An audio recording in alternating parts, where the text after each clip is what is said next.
তবে সুবিধা ছিল, তার সামনের পাহাড়ের গড়ানো পাঁচালটি অনেকটা উঁচুতে থাকলেও উপর দিকে একটি সহজ ঢাল সেখানে উঠে গিয়েছিল। হাসান ফারহির ঘোড়ার লাগাম ধরে পাহাড়ে উঠে গেল। চারদিকে নজর বুলালো। দূর দূরান্ত পর্যন্ত উঁচু নিচু মরু ও পাহাড়ি প্রান্তর ছাড়া আর কিছুই নজরে পড়ল না। প্রিয় শ্রোতা, আপনি যে বইটি শুনছেন এটি তৈরি করতে আমাদের প্রচুর সময়, শ্রম, মেধা এবং অধ্যবসায় করতে হয়। আপনার সামান্য একটা লাইক, একটা কমেন্ট, একটা শেয়ার আমাদেরকে অনেক বেশি অনুপ্রাণিত করে। তাই আপনার কাছে এতটুকু প্রত্যাশা করতেই পারি। আমাদের এই চ্যানেলের প্রতিটি এপিসোড মিস করতে না চাইলে চ্যানেলটি সাবস্ক্রাইব করে পাশে থাকা বেল আইকনটি অন করে দেবেন। এসব পাহাড়ি প্রান্তরের অনেকগুলো ছিল উপর থেকে চ্যাপ্টা, আবার কিছু এমন ছিল যে ওগুলোর চূড়া এমন খাড়া ঢালের আকার ধারণ করেছিল যে দূর থেকে কোনো মানুষের মূর্তির মতো দেখাচ্ছিল। আরেকটির চূড়ার দিকে চেয়ে হাসান তো সেটাকে মন্দিরের মিনার বলে ভুল করতে যাচ্ছিল। এর মাথার দিকে অবিশ্বাস্যভাবে বিশাল এক পাথর স্থাপিত ছিল, যেন কোনো মহিলা তার মাথার উপর সুদৃশ্য মটকা নিয়ে দাঁড়িয়ে আছে। এসব দৃশ্য অন্য এক পৃথিবীর মতো মনে হচ্ছিল নিদ্রামগ্ন কোনো মুহূর্তের স্বপ্ন দেখা। এলাকাটি দৈর্ঘ্যে প্রস্থে প্রলম্বিত হবে ৩-৪ মাইল। ফারহি! হাসান তার ফুসফুসের সব জোর একত্রিত করে চেঁচালো, কোথায় তুমি ফারহি? ফারহি! কোনো উত্তর নেই। চারদিকে অসহ্য নীরবতা। চলন্ত ঘোড়া থেকে কি পড়ে গিয়ে বেহুশ হয়ে গেছে ও? এমন উঁচু আওয়াজে বলল যেন তার পাশে কেউ দাঁড়িয়ে আছে এবং সে তার কাছ থেকে মন্তব্য শুনতে চাচ্ছে। দুটি ঘোড়াই তার সম্বল এখন। ফারহির কাছে তার বড় দ্রুত পৌঁছা এবার জরুরি হয়ে পড়ল। ফারহির ব্যাপারে তার মন হাজারো বিপদ সম্ভাবনায় আরেকবার কেঁপে উঠল। এজন্য চলার গতি বাড়িয়ে দিল।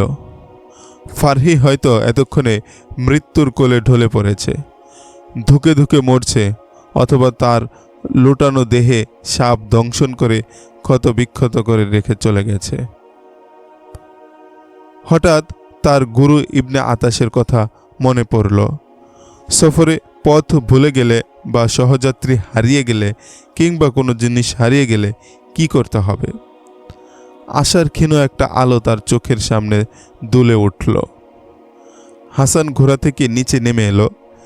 একটি সমতল পাথর পেয়ে তার হাঁটু দাঁড় করিয়ে পায়ের পাতার উপর বসালো এবং ছোট একটি পাথর উঠিয়ে নিল।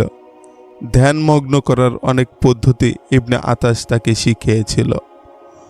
চোখ বন্ধ করে সে কয়েকবার লম্বা শ্বাস নিল। খানিক পর চোখ খুলল এবং হাতের ছোট পাথরটি দিয়ে কয়েকটি অর্থহীন রেখার মতো নকশা বানালো। তারপর ওগুলোর দিকে গভীর চোখে তাকিয়ে রইল কিছুক্ষণ। এবার একটা ঘরের ভেতর কি যেন আঁকিবুকি করল এবং মনোযোগ দিয়ে অনেকক্ষণ তাকিয়ে থেকে উঠে দাঁড়ালো। ঘোড়ায় চড়ে পর্বত সুদৃশ্য প্রান্তর থেকে নিচের প্রান্তরে নেমে এলো। তারপর দুলকি চালে ঘোড়া ছুটিয়ে সামনের দিকে অগ্রসর হতে লাগলো। সূর্য প্রায় ডুবুডুবু। এই রাস্তাটি একটু সামনে গিয়ে একদিকে মোড় নিয়েছে, আর একটু সামনে গিয়ে বৃত্তাকার একটি প্রাচীর প্রান্ত পথ আগলে দাঁড়িয়ে আছে। এর পাশ ঘেঁষে দুটি রাস্তা এঁকে বেঁকে দুদিকে চলে গেছে। হাসান ঘোড়া থামিয়ে রাস্তা দুটি দেখল, দু চোখ বন্ধ করে চিন্তা করতে বসল। তারপর ডান দিক থেকে হঠাৎ একটি মৃদু শব্দ ভেসে এলো। চমকে উঠে সে চোখ খুলে এদিক ওদিক শব্দের উৎস খুঁজতে লাগলো। চোখে পড়ল একটু দূরে একটি বেজি সম্ভ্রস্ত চোখে তাকে দেখছে। হাসানও বেজিটির দিকে তাকিয়ে রইল। বেজিটি তখনই ত্রস্ত পায়ে একদিকে দৌড়ে গেল। যেদিকে বেজিটি দাঁড়িয়ে ছিল হাসান সেদিকে ঘোড়াটি হাঁকিয়ে নিয়ে গিয়ে এদিক ওদিক তাকিয়ে দেখল বেজিটি কোন দিকে গিয়েছে। তার সামনে পড়ল গিরিপথের মতো অতি সরু সামান্য দূর পর্যন্ত বিস্তৃত একটি রাস্তা, তবে সোজা নয়, প্রান্তরের চারদিক থেকে ঘোরানো পেঁচানো অতি রুক্ষ। কিছুক্ষণ আগেও হাসান ফারহির চিন্তায় ব্যাকুল হয়ে ফারহি ফারহি বলে চিৎকার করছিল, কিন্তু এখন এমন নিশ্চিন্ত ধীরগতিতে চলছে যেন ফারহির খোঁজ সে পেয়ে গেছে বা ফারহির চিন্তা তার মন থেকে দূর হয়ে গেছে। আসলে সে তখন পাহাড়ের ঢালুতে মসৃণ জায়গায় যে পাথরটিতে বসে ধ্যানমগ্ন ছিল, সেখানে সে জাদুর একটি আমল ক্রিয়া করেছিল। এ থেকে ইঙ্গিত পেয়ে যায় যেভাবেই হোক ফারহিকে সে পেয়ে যাবে। কিন্তু ফারহি কোথায় আছে এবং সে পর্যন্ত পৌঁছার রাস্তা কোনটি, এমন কোনো ইঙ্গিত পায়নি। তবে এতটুকু অবশ্যই বুঝতে পেরেছিল যে নানান ধরনের ইঙ্গিত বা এ জাতীয় কিছু সে পাবে এবং সেটা বোঝার জন্য তার নিজের মাথা খাটাতে হবে। হাসান ইবনে সবা যেমন এক ভয়ঙ্কর চরিত্র হয়ে উঠেছিল, তেমনি জাদুবিদ্যায়ও সে চূড়ান্ত দক্ষতার সিঁড়িতে পা রাখছিল। এই সফরের পরই সে এই সিঁড়ি অতিক্রম করে। সফরের আগে তার প্রথম দীক্ষাগুরু ইবনে আতাশ যা শিখিয়েছিল তাই ছিল ওর পুঁজি। সে এর পূর্ণতার জন্যই যাচ্ছিল। সে তো যাচ্ছিল, কিন্তু এমন পাহাড়ি প্রান্তর ও গিরি গুহায় ফাঁসানো পথ তাকে অতিক্রম করতে হচ্ছিল যে কখনো কখনো তার ঘোর লেগে যাচ্ছিল। এ কি জটিল কোনো স্বপ্ন, না অবচেতন মনের কল্পনা?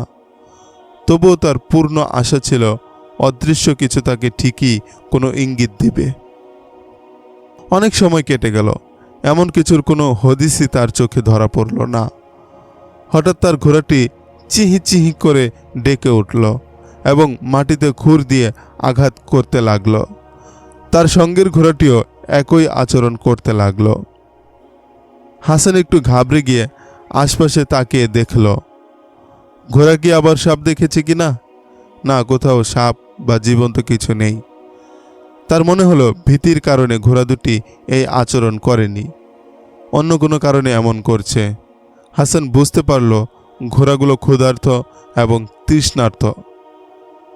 এবার এগুলো নিজেরাই নিজেদের পথ নির্বাচন করে চলতে লাগলো। হাসান লাগাম ধরে টানল, মুখে ঘোড়াকে থামতে বলল, কিন্তু ঘোড়া না থেমে গতি আরও তেজ করে দিল। ওর ঘোড়ার জিনের সঙ্গে বাধা ফারহির ঘোড়াটি আরও দ্রুত ছুটতে চাচ্ছিল। হাসান কিছু একটা ভেবে নিয়ে লাগাম ঢিলে করে দিল। বোঝা যাচ্ছিল ঘোড়া কারো ইঙ্গিতে চলছে এখন। হাসানেরও ঘোড়ার উপর আস্থা ছিল পুরোপুরি। মাথা নিচু করে ঘোড়া ছুটতে লাগলো, কখনো ডানে কখনো বামে। আরোহীর ইশারা ছাড়াই সামনের মোড়ে ঘুরে গেল ঘোড়া। হাসান এটা দেখে খুবই বিস্মিত হলো যে সামনের প্রান্তরটি বেশ খোলামেলা, প্রশস্ত এবং মসৃণ ঘাসের গালিচা ও সবুজ বনবৃক্ষে দারুণ সতেজ, যেন কোনো মরুদ্যান নাকি পাহাড়ি উদ্যান। ঘোড়াগুলো এবার উড়ে চলল। সবুজ গালিচার মাঝখানে হঠাৎ দলা হয়ে নিচে নেমে যাওয়া চোখ জোড়ানো একটি ঝর্ণার আদল দেখা গেল। হ্যাঁ, ঝর্ণাই, লম্বায় প্রায় ৫-৭ গজ জায়গা জুড়ে বৃষ্টিতে ধুয়ে যাওয়া নীলাপ আকাশের মতো টলমলে স্বচ্ছ পানি জমা হচ্ছে। পানি এতই স্বচ্ছ যে এর তলার পানির তোরে মৃদু আন্দোলিত পাথর কণাও দেখা যাচ্ছে, কিন্তু এই পানি কোন দিকে যাচ্ছে তা বোঝা গেল না মোটেও। ঝর্ণার ধারে পৌঁছেই ঘোড়া অধীর হয়ে পানি পান করতে লাগল। হাসান ঘোড়া থেকে নেমে দ্বিতীয় ঘোড়াটির লাগাম তার ঘোড়ার চিনের বাঁধন থেকে খুলে দিল। সেটিও ভোঁস ভোঁস আওয়াজে পানি পান করতে লাগল। যে কোনো প্রাণী, বিশেষ করে ঘোড়া আর খচ্চর, দূর থেকেই পানির গন্ধ টের পায়। তখন ঘোড়া বেলাগাম হয়ে জোর করে হলেও পানির ধারে পৌঁছে যায়। ঘোড়াগুলোর পানি পান করা দেখে হাসানও প্রচণ্ড তৃষ্ণা অনুভব করল।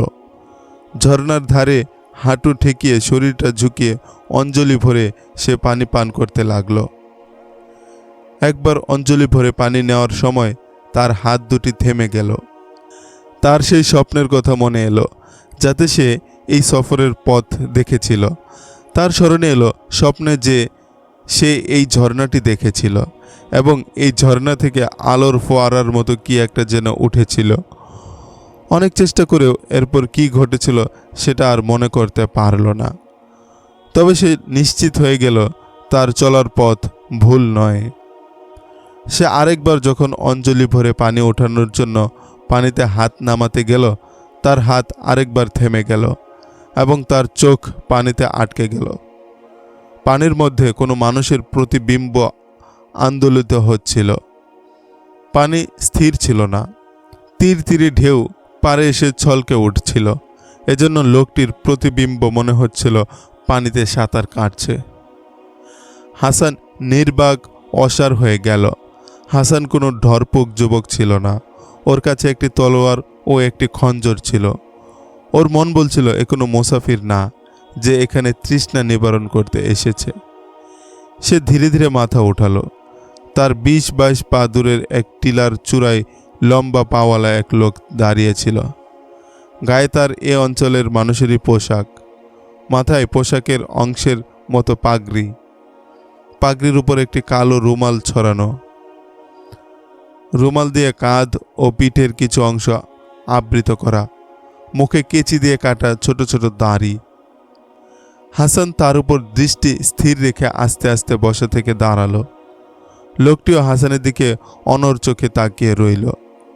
এর দেহে সামান্যতম নড়াচড়াও আভাস ছিল না, মূর্তির মতো স্পন্দনহীন। হাসানের সন্দেহ হলো কোনো অশরীরী কি সশরীরে হাজির হয়েছে। শেষ পর্যন্ত মূর্তিটি নড়ে উঠল, আস্তে আস্তে পিছু হটতে লাগলো।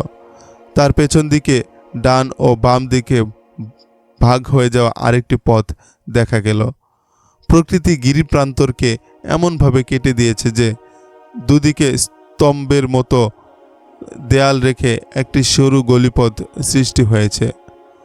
অনায়াসে যেখান দিয়ে ঘোড়া অতিক্রম করতে পারবে। লোকটি উল্টা পায়ে চলতে চলতে গলিতে ঢুকে পড়ল। হাসান তার ঘোড়ার সঙ্গে ফারহির ঘোড়ার লাগাম বেঁধে নিজের ঘোড়ার সাওয়ার হয়ে গেল এবং গলিতে ঢুকে পড়ল। সে অনুভব করছিল কিছু একটা তার উপর ভর করছে, সেটাই এখন তাকে পরিচালিত করছে। লোকটিকে গলির শেষ মাথায় দাঁড়িয়ে থাকতে দেখা গেল। তার পেছন দিকে আরেকটি গিরিপ্রান্তর দেখা যাচ্ছিল। মনে হচ্ছিল গলিপথ সেখানেই শেষ হয়ে গেছে। লোকটি হঠাৎ তার বাম হাত বাম দিকে ছড়িয়ে দিয়ে সেদিকে অদৃশ্য হয়ে গেল। হাসান ইঙ্গিত বুঝতে পারল। সেদিকে গিয়ে হাসান বাম দিকে মোড় নিল। সামনের আরেকটি মোড়ে লোকটিকে আবার দেখা গেল। হাসান তার পেছন পেছন এমনভাবে যাচ্ছিল যেন সে ওই লোকের গৃহপালিত পশু বা সে তাকে সম্মোহন করে নিয়ে যাচ্ছে। এবার সে খোলামেলা প্রান্তরে পড়ল। তৃণশূন্য ধূসরতার পরিবর্তে সেখানে সবুজ স্নিগ্ধ অনেকগুলো টিলার মেলা দেখা গেল। বোঝা গেল ঝর্ণার পরিসিক্ত পরিবেশই এখানকার প্রকৃতিকে এমন অকৃপণ হাতে সবুজতা দান করেছে। হাসান একটি টিলা ঘুরে এগোনোর সময় সামনের দৃশ্যপট দেখে হতভম্ব হয়ে গেল।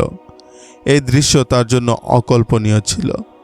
ডানে বাঁয়ে দুদিকে বিস্তৃত মসৃণ চাতালের মতো তার সামনে ছিল উঁচু একটি টিলা। এর চারপাশ আধ হাত উঁচু তাজা সবুজ ঘাসের লকলকে ডগা আর বনফুলের বিচিত্র সমাহারে সাজানো। মনে হচ্ছিল কোনো শিল্পীর নির্মাণ শৈলী এটা। কিন্তু এর উপরের বাঁকানো ছাদ এবং দেয়ালের মজবুত আদল বলে দিচ্ছিল এটা প্রকৃতিরই কোনো অনবদ্য সৃষ্টি। এর উপর দিয়ে ঝুলছিল পাতা ফুলের লতানো শত শত চারা গাছ। মরুদ্যানের অযাচিত সৌন্দর্যকেও যেন এটা হার মানাচ্ছিল। হাসানের ভেতরে ঢুকল, কিন্তু তাকে পথ দেখিয়ে আনা লোকটি এর বাইরে রয়ে গেল। আরও ভেতরে গিয়ে হাসান দেখল এক স্থানে খেজুরের পাতায় তৈরি বিশাল এক চাটাই বিছানো রয়েছে। লম্বা খসখসে দাড়ির এক বৃদ্ধ এর উপর বালিশে হেলান দিয়ে বসে আছে। তার মাথায় খরগোশের পশমের টুপি, টুপির উপর দু কাঁধ বিস্তৃত কালো একটি রুমাল, গায়ে তার একটি সবুজ আলখেল্লা। এই বেশভূষায় মনে হচ্ছিল এ কোনো ধর্মীয় বা দলের নেতা, তবে কোন দলের সঙ্গে এর সম্পর্ক সেটা বোঝা মুশকিল ছিল। বৃদ্ধের ওপর থেকে নজর ফিরিয়ে হাসান দেখল এর দুপাশে তিনজন তিনজন করে লোক বসা, প্রত্যেকের মাথায় বিশেষ ধরনের পাগড়ি ও মাথার উপর কাঁধ পর্যন্ত বিস্তৃত কালো রুমাল। যে লোকটি হাসানকে পথ দেখিয়ে নিয়ে এসেছিল এখানে হঠাৎ সে উদয় হল। বৃদ্ধ তাকে হাতের ইশারায় চলে যেতে বলল। লোকটি আরেকটি চওড়া টিলার আড়ালে চলে গেল এবং একটু পরই সে টিলার পেছন থেকে বেরিয়ে এলো। তার সঙ্গে তখন ল্যাংড়ে ল্যাংড়ে আসছিল ফারহি। ফারহিকে যদিও বিধ্বস্ত দেখাচ্ছিল, তবু হাসান এটা ভেবে আরাম বোধ করল যে ফারহি জীবিত আছে। কিন্তু একটা প্রশ্ন তাকে ক্ষতবিক্ষত করছিল, এরা কারা, আর ফারহি বা এদের কাছে কি করে এলো? তবে এদেরকে কোনো ডাকাত বা রাহাজানির দল মনে হচ্ছিল না, কারণ ডাকাতদের মাথায় কমপক্ষে পাগড়ি তো থাকবে না। হাসানের মনে হলো এই বৃদ্ধ কোনো দরবেশ। দরবেশের ইঙ্গিতে ফারহি তার সামনে এসে বসে গেল। দিনের সফর শেষে সূর্য দিগন্ত রেখার পেছনে গিয়ে গা এলিয়ে দিয়েছে খানিক আগেই। আধার ঘনিয়ে এলো। সেখানে জ্বালানো হলো আলোক মশাল। মশালের উদ্ধত আলো নেচে নেচে টিলার গায়ে প্রেত নৃত্যের আবহ তৈরি করছিল। হে নওজোয়ান, ঘোড়া থেকে নেমে আমাদের সামনে বসতে কি অপছন্দ করছো? আমরা সবাই তোমাদের অপেক্ষায় বসে আছি, দরবেশ বললেন। আমি এখনো কারো চেহারার ভাব পড়ার উপযুক্ত হইনি, হাসান বলল। মনের গতি প্রকৃতি আমি চোখের আয়নায় দেখতে পাই না। আপনার মুখে যে জ্যোতির আভা খেলা করছে তা যদি আপনার অন্তর্লোকেও থাকে, তাহলে এ প্রশ্নের উত্তর অবশ্যই দেবেন যে আমার সফর সঙ্গী কি করে আপনাদের কাছে পৌঁছলো। আগে তো ঘোড়া থেকে নামো, সব প্রশ্নের উত্তরই পাবে তুমি, এবং তুমিও আমাদের প্রশ্নের উত্তর দেবে। এই মেয়ে তোমার সফর সঙ্গী আমাদের নয়। এসো, এর সঙ্গে বসে পড়ো, এর সঙ্গেই তো ফিরে যাবে আবার। হাসান ঘোড়া থেকে নেমে জুতা খুলে চাটাইয়ের উপর উঠে বসল। দরবেশ বাড়িয়ে দিলেন তার ডান হাত। হাসান দু হাতে তার সাথে করমর্দন করল। দরবেশের ইঙ্গিতে সে ফারহির পাশে বসে গেল। ফারহি ও হাসান দুজনে দুজনের দিকে তাকিয়ে রইল অপলক, কিন্তু ফারহির চেহারায় ভীতির কোনো ছাপ ছিল না। আশ্চর্য, হাসানকে নিয়ে সে কোনো উৎকণ্ঠার মধ্যেও ছিল না। মুচকি হাসির কাঁপনে তার ঠোঁট দুটি ঈষৎ ফাঁক হয়ে গেল। হাসানের চেহারায় যে অনিশ্চয়তার মলিনতা ছিল সেটা সরে গিয়ে সেখানে নিশ্চয়তার ঔজ্জ্বল্য ছড়িয়ে পড়ল। তোমার নাম? হাসান ইবনে সবা। তোমার এই দুর্গম সফরের গন্তব্য কোথায়? দরবেশ জিজ্ঞেস করলেন। কোথায় তোমার আখেরি মঞ্জিল? স্বপ্ন নির্দেশিত সফরের গন্তব্য কি বর্ণনা করা যায়? হাসান বলল। আরে স্বপ্নাদিষ্ট সফরের কোনো অস্তিত্ব আছে নাকি? জাগরণের স্বপ্ন দেখা নাকি নিদ্রামগ্ন হয়ে স্বপ্ন দেখো তুমি? ঘুমের ঘরে যে স্বপ্ন দেখি, জাগরণে তা সত্যি করতে চেষ্টা করি, হাসান বলল।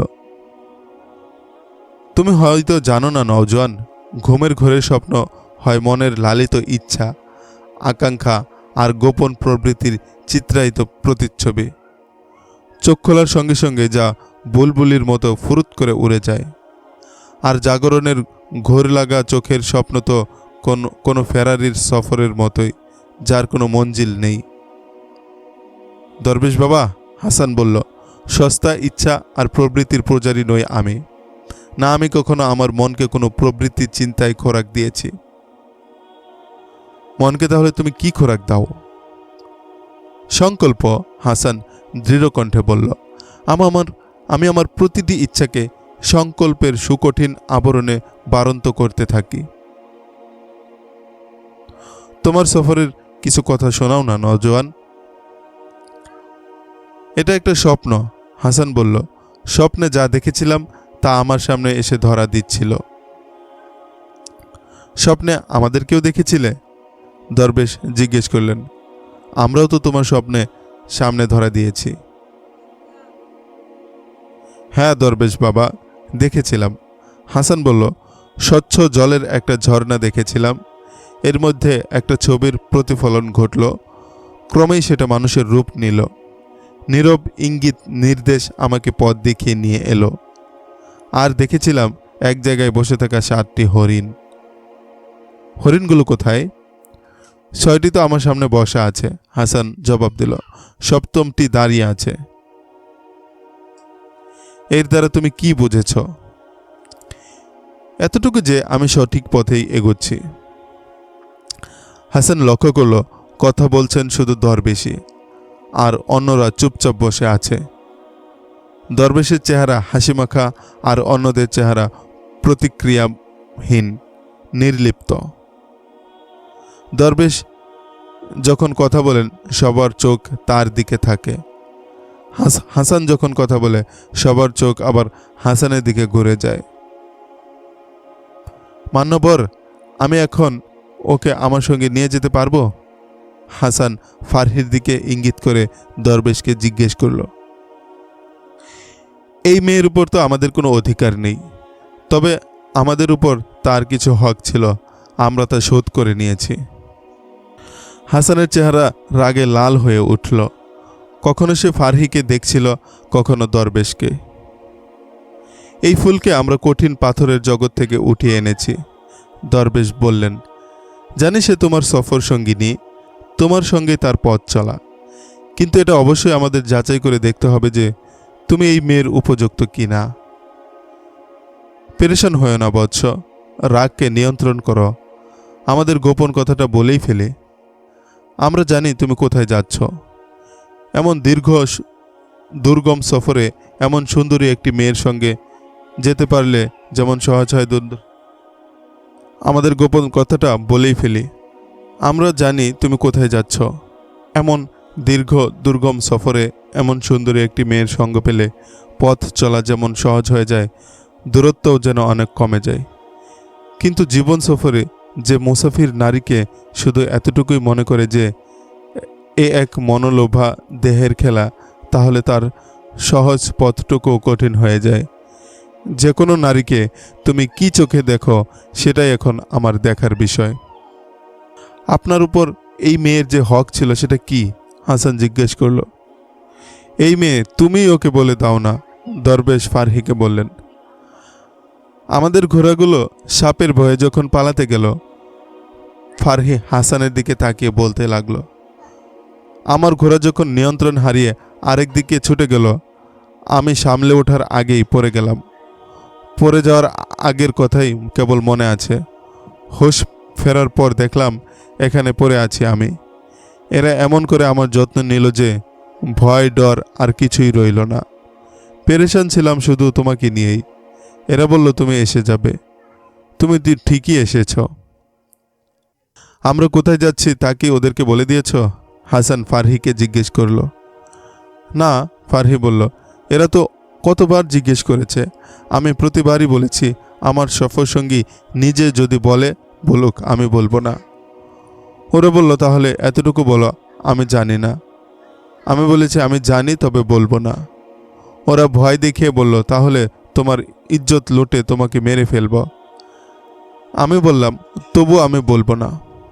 ওরা বলল, ঠিক আছে, আমরা তোমার ইজ্জতের নিরাপত্তা দান করছি, তোমাকে তোমার ঘরে রেখে আসব।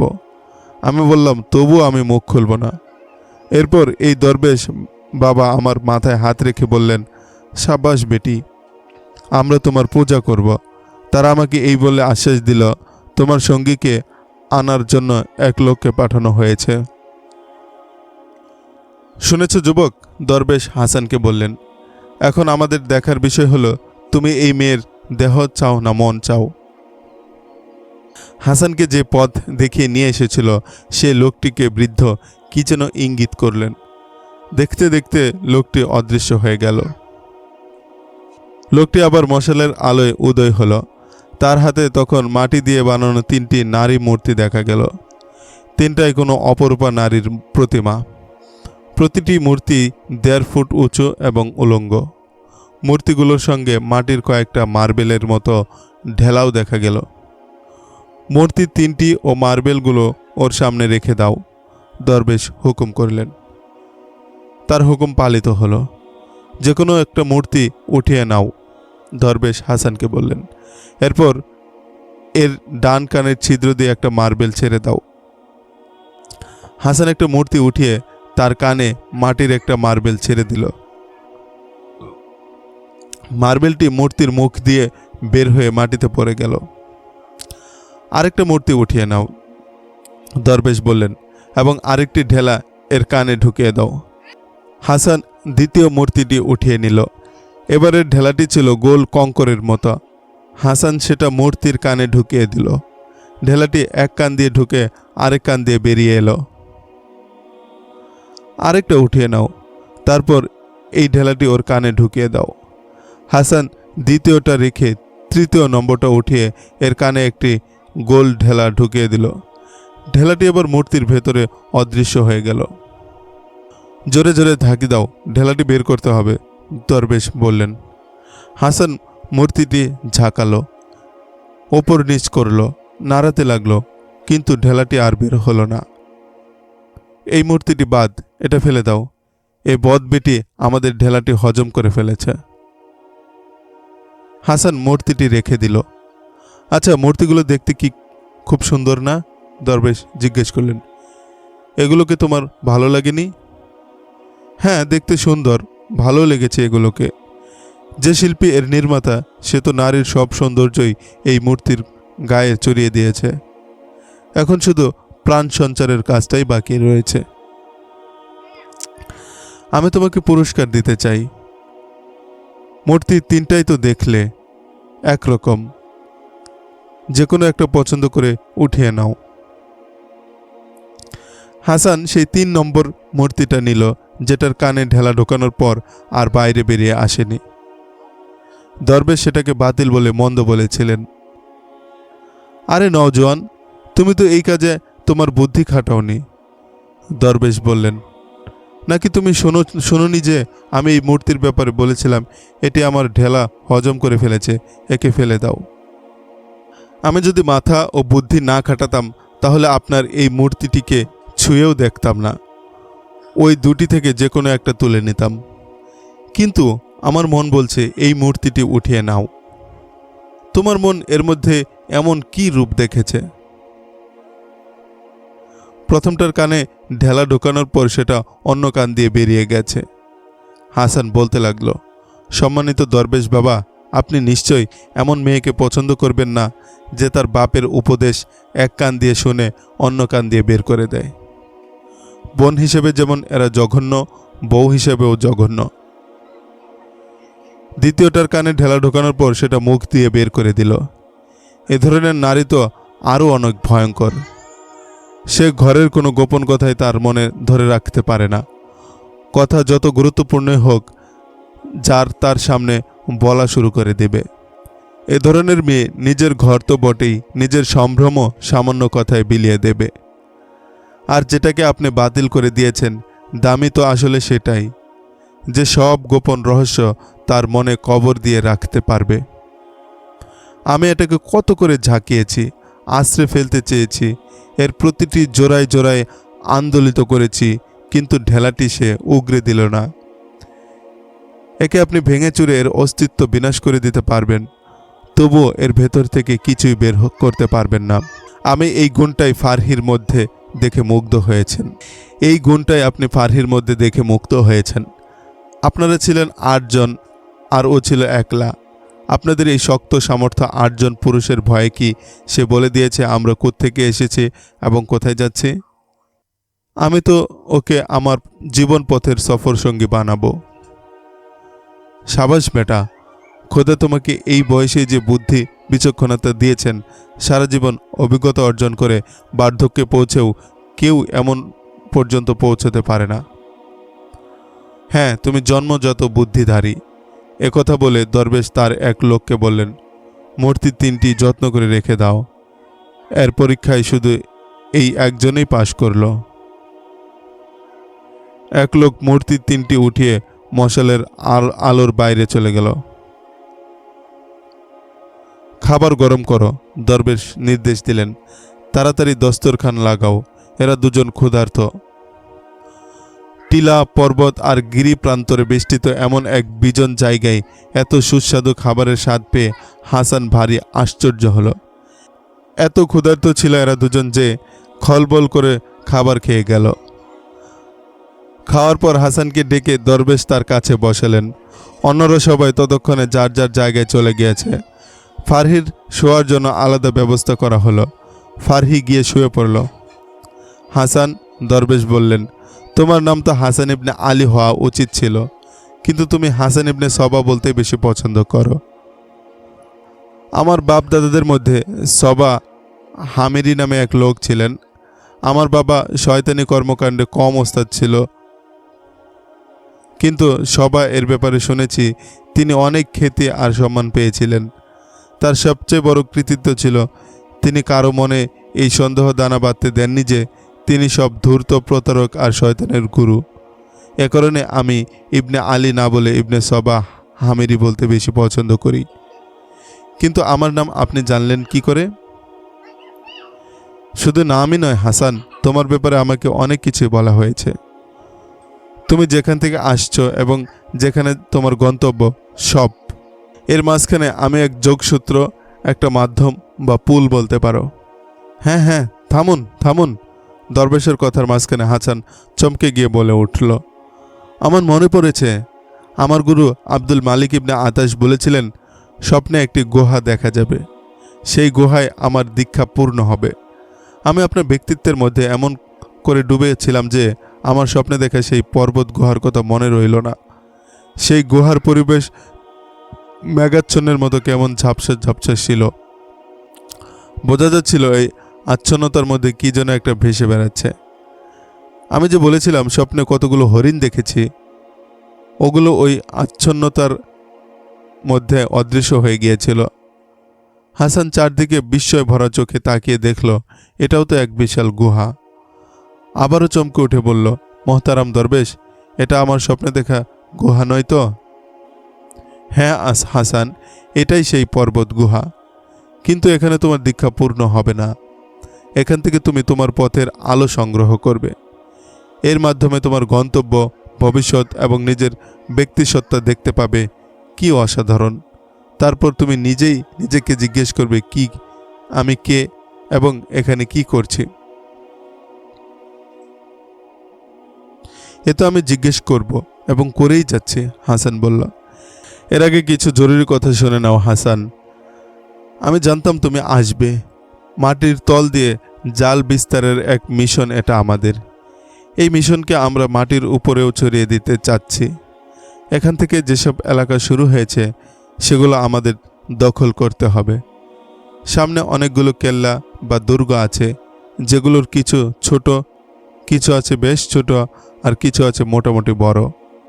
এর মধ্যে এমন কিছু দুর্গ আছে যা কিছু আমির উমরার ব্যক্তিগত ভূমিস্বত্ব বনে গেছে। আমাদের দখল করতে হবে সেগুলোই।